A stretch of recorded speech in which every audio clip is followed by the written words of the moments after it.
Bienvenidos a una nueva clase de Paleocontacto. Esta es la número 7 de nuestro segundo trimestre. Y bueno, seguimos recorriendo África con estos contactos alienígenas en la antigüedad.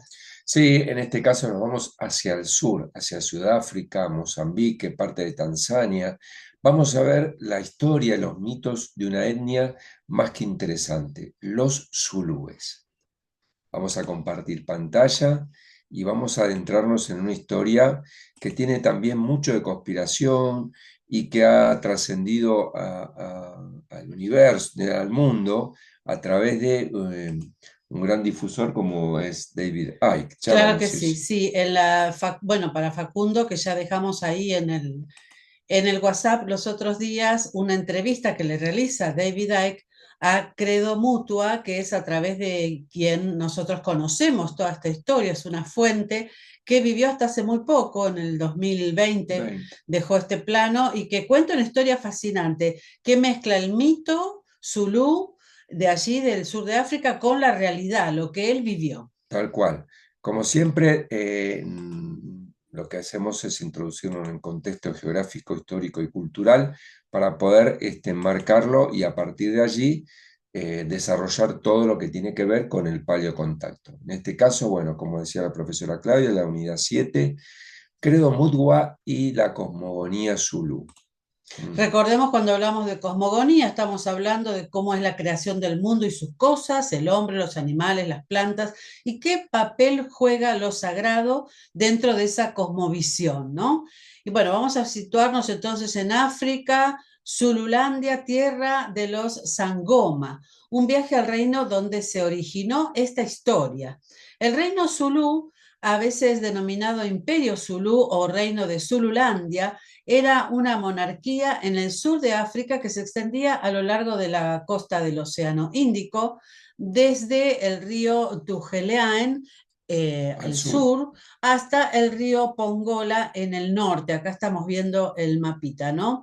El reino de Zululandia se desarrolló desde 1916 a 16 a 1897.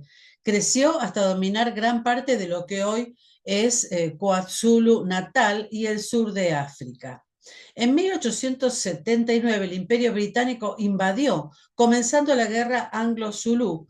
Después de una victoria inicial, de una victoria inicial de los zulúes, ¿no? En la batalla de Isandlwana en enero, el ejército británico se reagrupó y derrotó a los zulúes en julio durante la batalla de Ulundi. Bueno, toda esa es una zona. África se caracteriza por estar siempre dominada por colonias británicas o Sí, francesas, y del siempre, continente europeo. exactamente, y siempre con esas guerras, ¿no es cierto?, tan cruentas, ¿no? Sí, es interesante porque nosotros conocimos esta historia a través del cine, como siempre el cine nos trae una visión, ¿no? Ujú. Que es la famosa saga de Shaka Zulu, que nos cuenta la historia del reino Zulu, en esa lucha, y se ve también la lucha con el Imperio Británico. Uh-huh. El área fue absorbida por la colonia de Natal y luego pasó a formar parte de la Unión de Sudáfrica. Los zulúes son un grupo étnico africano de más de 10 millones de individuos que habitan principalmente la provincia de KwaZulu Natal, en Sudáfrica, aunque también se encuentran en pequeñas cantidades en Zimbabue, en Zambia y en Mozambique. Ellos viven en chozas, visten sus ropas hechas de los pieles de los animales y mantienen muy en vivo las antiguas costumbres, como ya vamos a ver, y sobre todo los mitos. Están formados por diferentes etnias, entre las que se destacan los Bantú, los Nguni, los Basotho, los Xhosa, los Swazi y los Matabele. Bueno, y acá seguimos un poquito más conociendo cómo es la idiosincrasia, ¿no?, de este Hoy, pueblo y de esta cultura, para entender el contexto histórico, geográfico, y después adentrarnos ya en el paleocontacto, en este encuentro cercano con estos seres, que bueno, en este caso vamos a ver que no fue tan positivo para nada, ¿no?, claro, según cuenta Credo Mutua. Bueno, según su tradición oral, el pueblo zulú se considera descendiente de un caudillo legendario, Bantu Bakua Zulu, pueblo de la tierra de Zulú. Originalmente era un clan menor, fundado hacia el 1709 por Zulu Ka Nombela. En la lengua Zulu significa cielo. Hacia el siglo XVIII ya comerciaban con los portugueses en la bahía de Delagoa.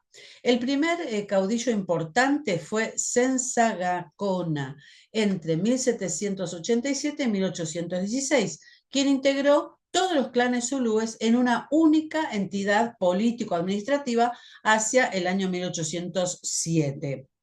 Se considera fundador de la nación Zulú al caudillo Dinhiguayo, hijo de Jove, quien desde el 1807 a 1818 fue jefe de la Confederación Metegua. Anexó numerosas tribus pequeñas, unificó a todas las tribus zulúes, 30, ¿no es cierto?, al principio al tiempo que se enfrentó a los colonos ingleses que avanzaban desde Natal. Es decir, hubo por parte de los zulúes una resistencia a lo que era Claro, el dominio, ¿no es cierto?, en este caso inglés. exacto. Y lo interesante es que se apropiaron de muchas artes de la guerra, mucha táctica, ¿no? Bueno, acá tenemos una imagen de la serie de Shaka Zulu, ¿no? Shaka, hijo de Gakona y lugarteniente de Disiguayo, se autoproclamó rey, Ingon Nyama, después de asesinarlo en 1818 a Dingiswayo, ¿no? Es decir, él, el líder de los zulúes era más bien una persona que quería armonizar o negociar con los ingleses, y Shaka no, quería defender su territorio, su etnia, su cultura. Y organizó militarmente al pueblo zulú, renovándolo en armamento y en las tácticas de combate. Fíjense, formó un ejército de 50.000 guerreros y se apoderó de la ciudad de Natal, Matabeleland y el sur de Mozambique.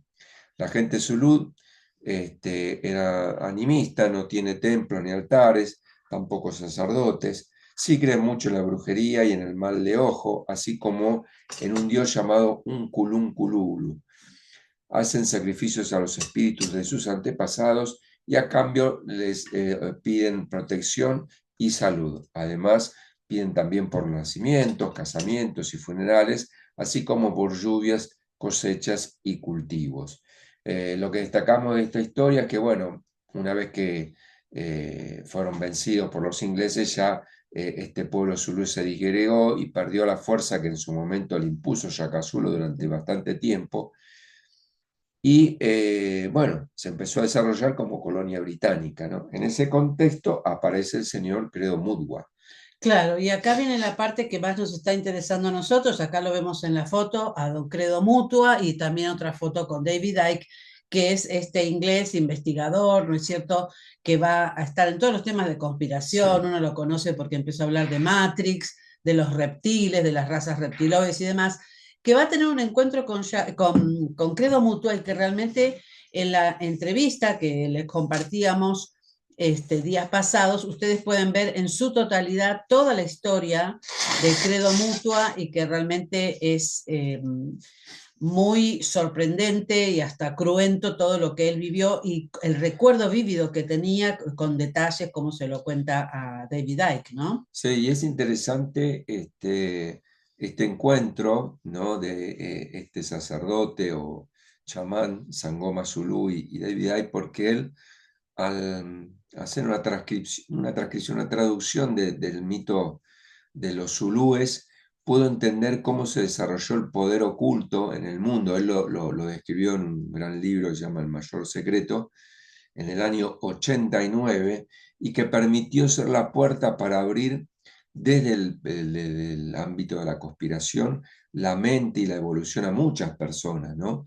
Entendiendo que, bueno, que aparentemente la Tierra como tal está gobernada por esta raza reptil. Así es. Bueno, hablemos un poquito así en líneas generales de quién fue Credo Mutua, ¿no es cierto? Para entrar en contexto, Gusama Zulu, Credo Mutua, en Zululandia natal, el 21 de julio de 1921. y deja este plano en Curumán el 25 de marzo del 2020, ¿no? Recién iniciada la pandemia. claro. Fue iniciado en la medicina y sabiduría tradicional zulú tras una prolongada enfermedad que no era curada por la medicina occidental. Fue conocido como autor de libros que se basan en la mitología africana, el folclore tradicional zulú y los encuentros extraterrestres.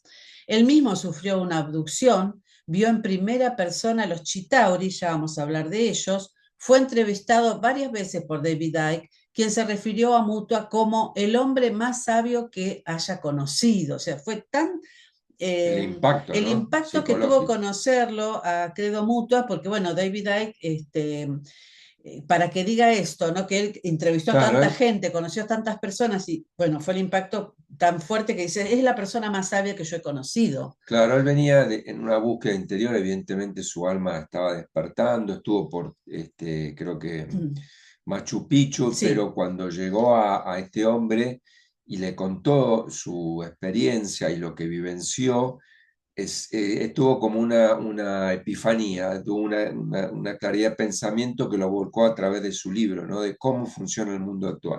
claro, él había tenido ya experiencias con otros chamanes, como bien Sí, decís, en América del Sur, ¿no es cierto? En toda esa zona andina, con los queros, si mal no recuerdo, pero bueno, como quiera que sea, con la cultura inca, pero digamos que ese fue su despertar de claro, conciencia. Y cuando lo conoce a Credo Mutua ya fue como toda la revelación, como que fue uniendo los cabos de todo lo que él venía investigando, exacto, de las razas reptiloides, de cómo nos manipulan y de cómo nos hacen vivir en esta prisión que para él es Matrix, ¿no? Mutua fue un activo defensor de las medicinas tradicionales africanas para el tratamiento del SIDA, el cáncer, la tuberculosis, y bueno, él va a fundar o sea, creó un fondo llamado Bulinda Truths para preservar el conocimiento tradicional, para el uso de estas terapias tradicionales, ¿no es cierto? Vivió con su esposa Virginia en Curumán, donde dirigió una clínica de cuidados, donde tenía una fundación, aparte atendía gente muy humilde que no claro. podía pagar Y servicios médicos y bueno, hacía una tarea de servicio. claro, sobre todo se había expandido mucho el tema del SIDA en aquel Uh momento -huh. y él fue un poco, digamos, una herramienta para darle un poco de salud a aquellos que no tenían acceso a la medicina occidental, ¿no? Exactamente. Así fue la historia. Y ahora nos vamos a meter de llenos en el mito. Muy bien. África, el reino de los Chitauri. Credo Mutua, el Sangoma sudafricano, Sanusi Nyanga dice que el gran descubrimiento del híbrido reptil humano está en Sudáfrica. Escuchen esta palabra, híbrido reptil humano. Fue acá donde los reptiles y los humanos se fusionaron. Aquí se descubrieron criaturas mitológicas similares a las encontradas en Sumeria, el dios babilónico Ningishida. El folclore africano habla de seres de otros lugares que se cruzaron con los humanos para crear seres para hacer la realeza. Zulu en realidad significa espacio interplanetario en una segunda interpretación, que es de donde los zulúes creen que provienen. Escuchen Claro, en la esto. primera acepción decíamos cielo, ¿no? Claro, Y ahora nos vamos un paso más allá, espacio interplanetario. la realeza supuesta o autoproclamada del mundo es la descendencia genética de esta raza de línea de sangre. Las sociedades secretas de África eran muy conscientes de la existencia de las razas reptiles y de que durante eones han controlado el mundo. La mejor forma de proteger la información maligna o negativa para el ser humano es negar su existencia, por lo que están protegidos por el ridículo. Así, el credo mutuo, el guardián de la historia del mundo, según el folclore africano, tiene el conocimiento antiguo más asombroso que decidió, contra juramento en el momento de la iniciación, ¿no? Le pidieron que no lo compartiera, compartirlo al mundo, para que el mundo se enterara qué era lo que estaba pasando. Estas criaturas, en lo que es África, viven en cavernas bajo tierra, que es un concepto común para otros pueblos, ¿no? Sí, En Barot Celand, la región occidental de Rodesia del Norte, ahora denominado Zambia, y también en Rodesia del Sur, ahora denominado Zimbabue, a estos seres reptiles se los llama como Chitauri. Chitauri, y van a tener relación con otros seres que nosotros hemos visto, ¿no es cierto? Como gnomos, nomoli, Si bien los gnomos decían que emergían de las aguas, eran seres anfibios y demás, tenían también características reptiloides y eh, muy unidos también a toda la trama de los Nomoli, ¿se acuerdan? De Sierra Leona, también en el oeste africano, donde también son hostiles, tienen colmillos, ¿no es cierto? Son realmente figuras que causaban mucho terror. Y por la ubicación geográfica de este mito y de lo que cuentan, podríamos especular que los famosos Anunnaki que llegaron al sur de África en busca de las minas de oro podrían haber sido, pueden ser reptilianos, que obviamente ellos todos coincidimos que tienen gran capacidad mental, y entonces nos inducen a ver determinada realidad que no es tal. Es decir, a lo mejor lo que representaron como en Sumeria como seres antropomorfos no eran tales, sino que eran reptilianos, ¿no? Como quiera que sea, si esto que destacás también se repite una y otra vez en los testimonios, inclusive de los que ahora dicen ser visitados por estos seres, ¿no? Que son Ah, telépatas, que son claro, manipuladores, telépatas, telépatas. telépatas, que pueden ellos inducir a hacer cosas en el humano que el humano no quiere hacer, pero bueno, presa de la manipulación la realizan. Credo Mutua era un gran artista. Ustedes ven Sí, acá abajo una pintura que hizo él mismo para representar a los Chitauri, ¿no? Y le hace él el tercer ojo. Lo que quiere marcar ahí, bueno, porque uno conoce el tercer ojo como esa capacidad que tenemos de sublimar la conciencia en el momento de la meditación, ¿no es cierto? Pero en este caso el tercer ojo lo marca como un elemento para la manipulación del humano. claro, que también se lo representa Shiva con el tercer Uh ojo. -huh. Y no nos olvidemos que allá en la mitología hindú están los nagas, que eran los seres como serpientes, mitad hombre, Serpientes, mitad serpiente. exactamente. La historia de los Chitauri comienza en un momento en el que el mundo entero era en gran parte una jungla densa, los desiertos eran desconocidos, había una llovizna constante y el cielo estaba permanentemente nublado. Permitime acá hacer una acotación, Uh Clau. -huh. Esto podría hacer referencia al periodo que se hablaba en Tassili y Najer. Claro. ¿Mm? Claro, porque está hablando de una jungla densa, hablamos de 10.000 años Sí, por lo menos, ¿no? Porque no tenemos una precisión en el mito, ¿no? Son claro. historias, son memorias ancestrales que van pasando de generación en generación en forma oral, ¿no? El sol no se podía ver excepto como una luz nebulosa que pasaba por encima. Quizás este era el jardín del Edén. El folclore africano habla de la llegada de estos seres extraños, los Chitauri. Le dijeron a la humanidad que eran dioses y que debían ser adorados. Acá ya empieza el engaño, La ¿no? Le manipulación. dicen a los humanos, nosotros somos dioses y ustedes nos tienen que adorar.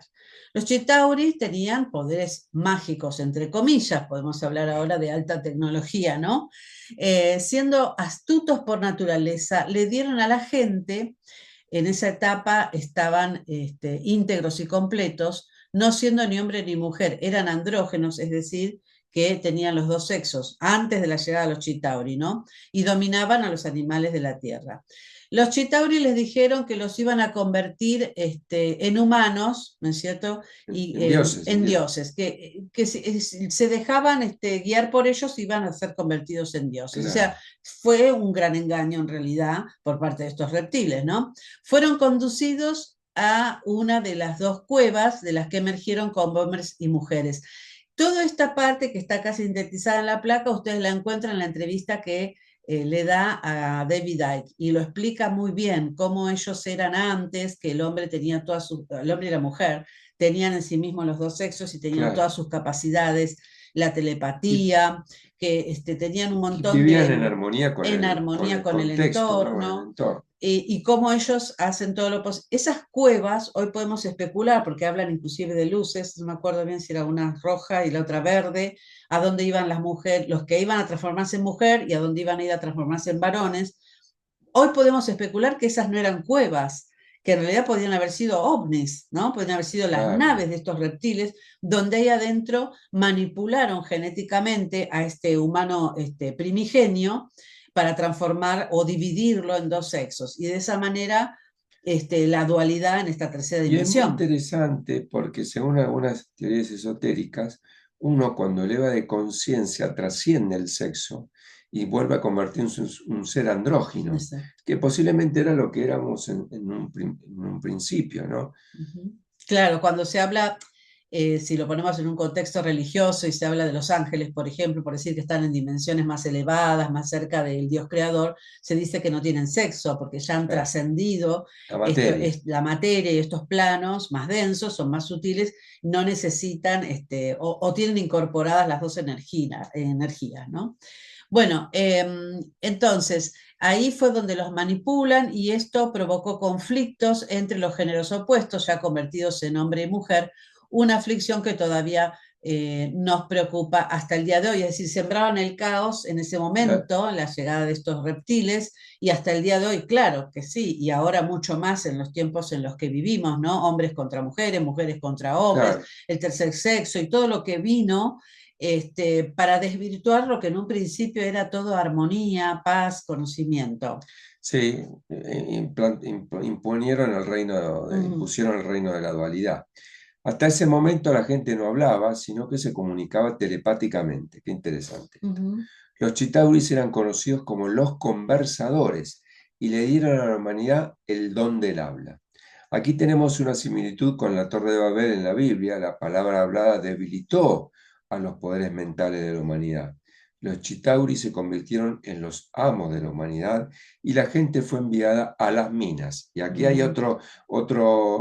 Paralelismo. claro, claro, otra señal, otro guiño a posiblemente hayan sido los Anunnakis, Claro, por el tema de las minas, de ¿no? las minas, Enseguida los dividen en hombre y mujer y y los a mandan a trabajar. trabajar. También se les privó de su felicidad innata y se sintieron insatisfechos con todas las áreas de su vida, como actualmente sigue pasando en muchísimas personas, ¿no? Que siempre se encuentra gente insatisfecha porque perdió esa conexión con el universo, el equilibrio, y está dependiendo de satisfacer el ego, en lo material, en las relaciones, ¿no? Eh, que es un poco como dar respuesta al cerebro reptil, ¿no? Exactamente, sí, el tema de la misma palabra trabajo, ¿no? Que es una traba y que nos tira hacia abajo. Hacia abajo, tal cual. Eso parecería que fue impuesto por esta raza, ¿no? El humano tiene que trabajar, no tiene que trascender ni tiene que aprender nada más, simplemente trabajar. Los Chitauri son seres altos, bueno, acá los está describiendo, esto es lo que nos dice Credo Mutua, de cómo son, porque él los vio cara a cara. Delgados, aproximadamente 3,30 metros de altura, pareciera que no tuvieran huesos. Sus dedos largos son gomosos, tienen entre 3 y 6 dedos como garras, similar a las patas de un pollo. Tienen las pupilas abiertas, sus ojos brillan como antorchas. Muchos dicen que tienen los ojos rojos, son realmente impresionantes, ¿no? Sus líderes tienen cuernos, algunos incluso tienen cuernos tipo de antílope, o sea, cuernos enormes, ¿no? De acuerdo al rango, digamos, Claro, ¿no? claro, En la jerarquía. La leyenda afirma que Dios se hartó de los Chitauri y les cosió los labios y los tiró a nuestra galaxia, como que fueron desterrados. Podríamos claro, decir, si lo vuelvo a llevar al contexto religioso, como los demonios, ¿no? Aquellos claro. ángeles que se rebelan contra Dios, el contexto religioso hablo, ¿no? Y Dios los destierra aquí en esta tercera dimensión. Esos serían los Chitauri. Estos Chitauri hicieron su hogar en la tierra, que ahora se conoce como Zimbabue, en las cercanías de Bulawayo, donde los matopos, las rocas que guardan grandes secretos, se extienden por 10.000 hectáreas. En Matopos el Matopos es un grupo, Un punto. un punto de muy alta energía, bueno, donde se supone que estarían viviendo, ¿no es cierto?, bajo tierra estos Claro. seres hasta el día de hoy.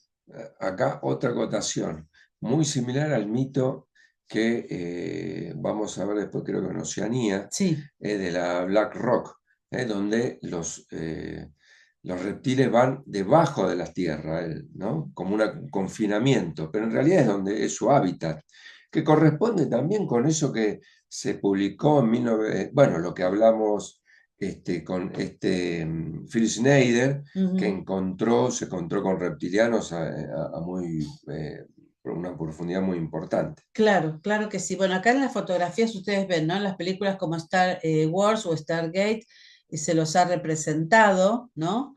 Darth Maul es esa criatura, ahí los tienen pintados con rojo y negro, más o menos como los va a describir Credo Mutua. En Stargate, el dios que sojuzga a los humanos, ahí está también, ¿no es cierto? ¿Se acuerdan? Esas dos películas son más que interesantes porque nos van tirando mucha data. Siempre, como decimos, Hollywood nos tira esta data, ¿no?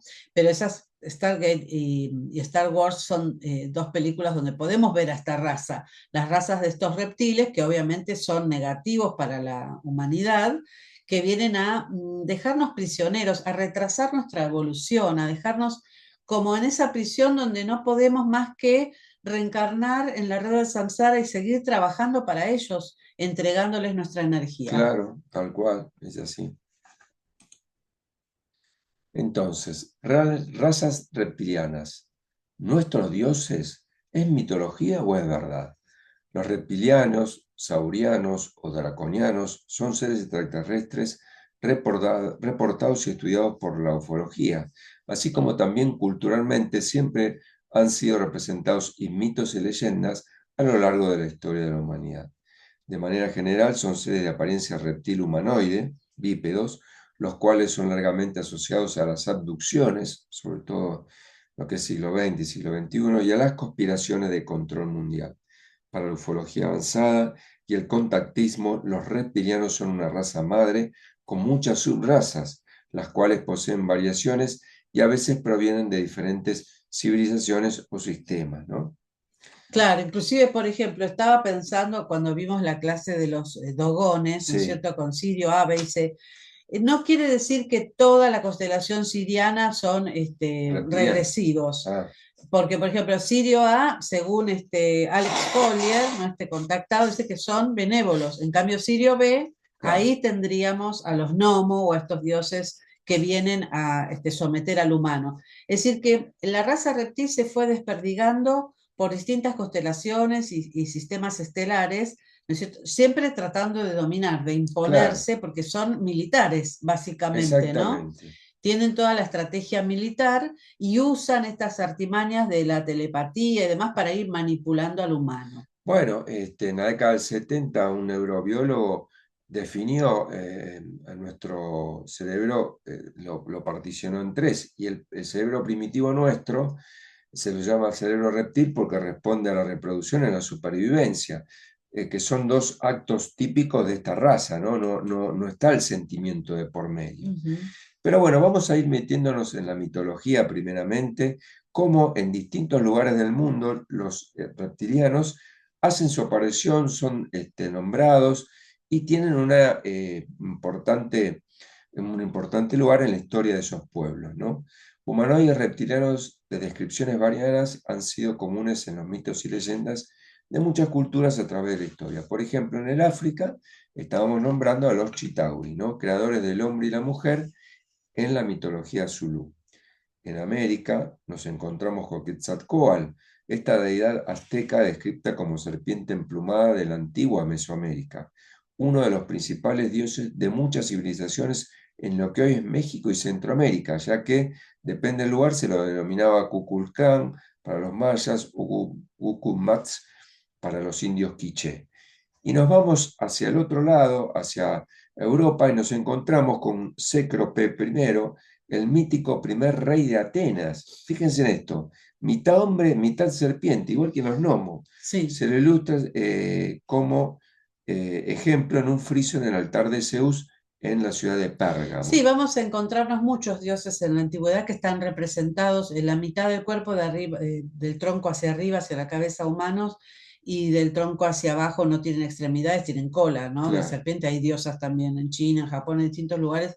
Y quiere decir que ellos estuvieron, no es que el hombre antiguo lo inventó, hizo el claro, dibujito porque se le ocurrió. Lo vieron, recordamos siempre esto, y en Paleocontacto lo sostenemos, porque es nuestra evidencia arqueológica. Todo lo que vio el hombre antiguo dejó un registro, era muy detallista, le gustaba observar, tenía todo el tiempo del mundo, no había redes, no había celular, se sentaba a ver las estrellas, no, mirar los animales, las plantas, mirar a sus congéneres y lo dibujaba, dejaba un registro o dejaba después, cuando fue ganando más expertise en las artes, hacía estatuillas y demás, y siempre representaba lo que veía. Entonces, claro, la historia oficial de la arqueología nos dice, no, eso en realidad era figurativo porque representaba tal y cual cosa. ¿Por qué para algunas cosas nos dicen, no, estaba representando lo que veían y para otras nos dicen, no, en realidad aquí dejaron volar su claro. imaginación? No, y aparte, por ejemplo, ¿por qué en todas las mitologías se asocia a la serpiente con la sabiduría? Como que nos entregaron ciertos dones. Exacto, Podría haber sido cualquier otro animal, qué sé yo, un colibrí, un claro. elefante, no. En todos está metida la serpiente. Claro, y fíjense ustedes el gran engaño, ¿no?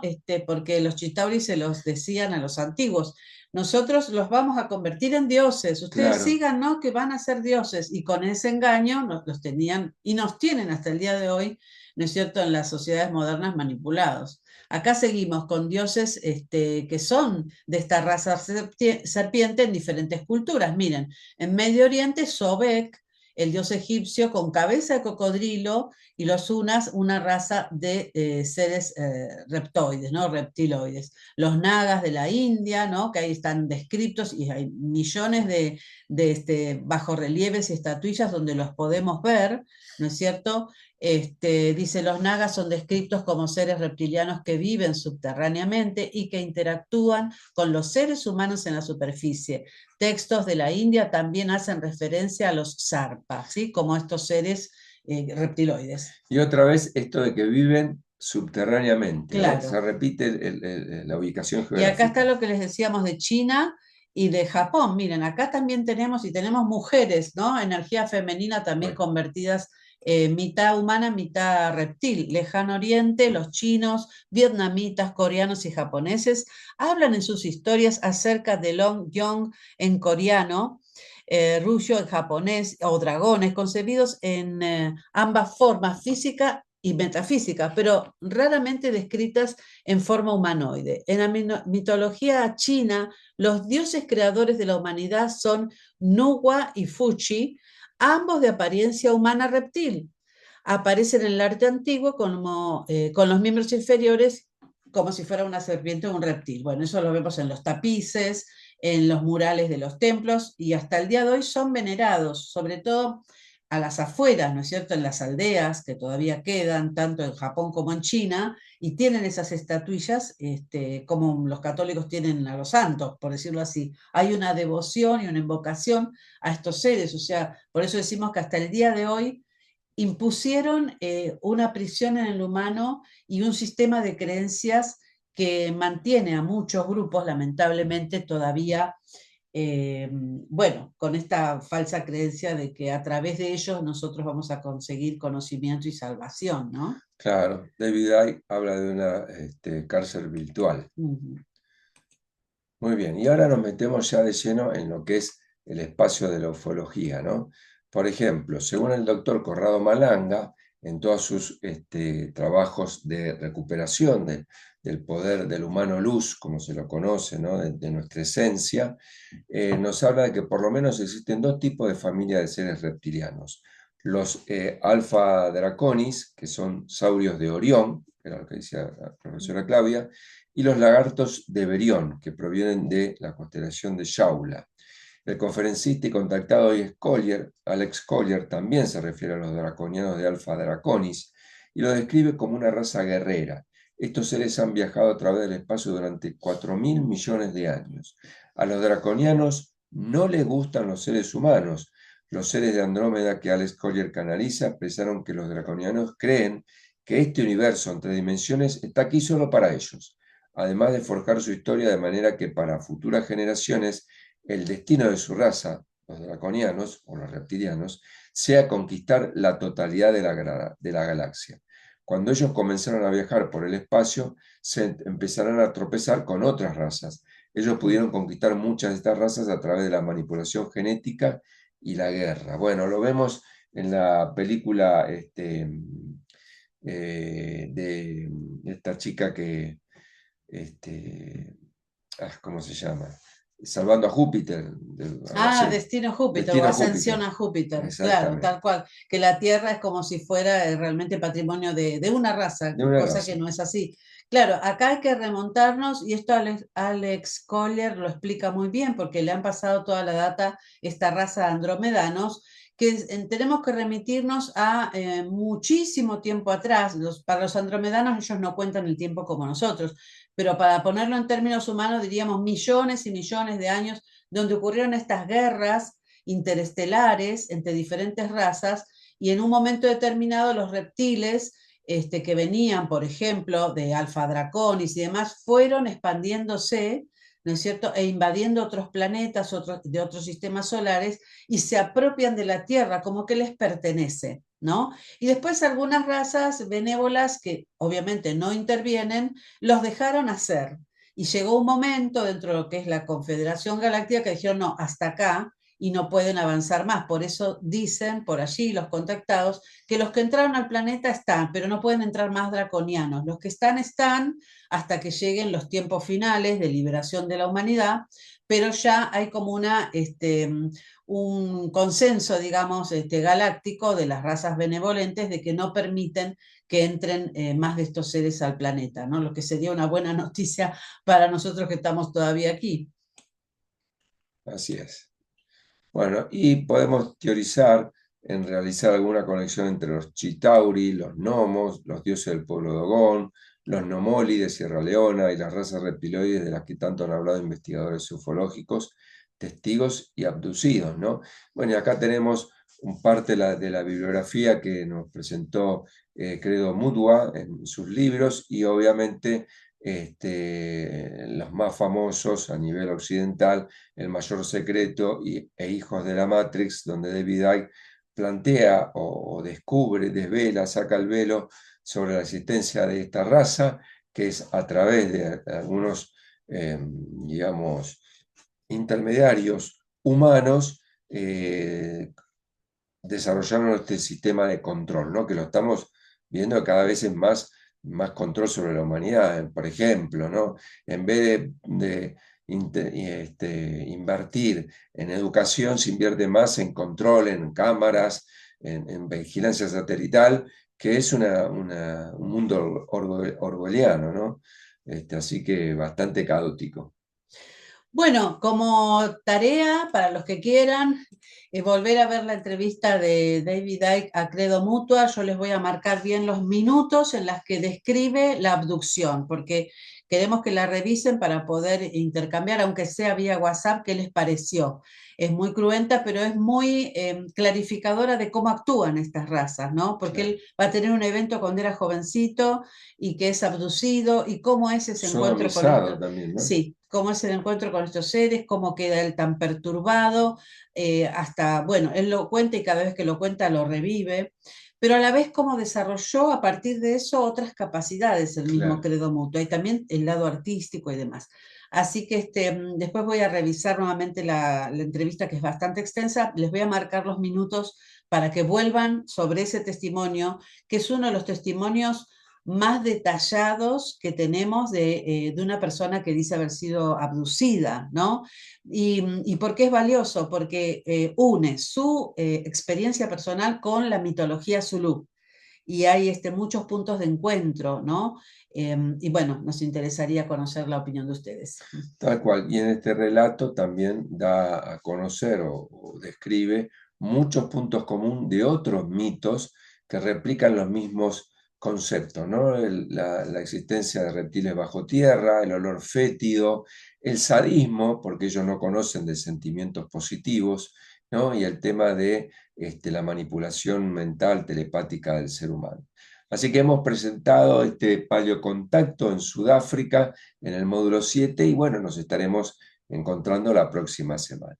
Hasta muy pronto, un abrazo. Un abrazo.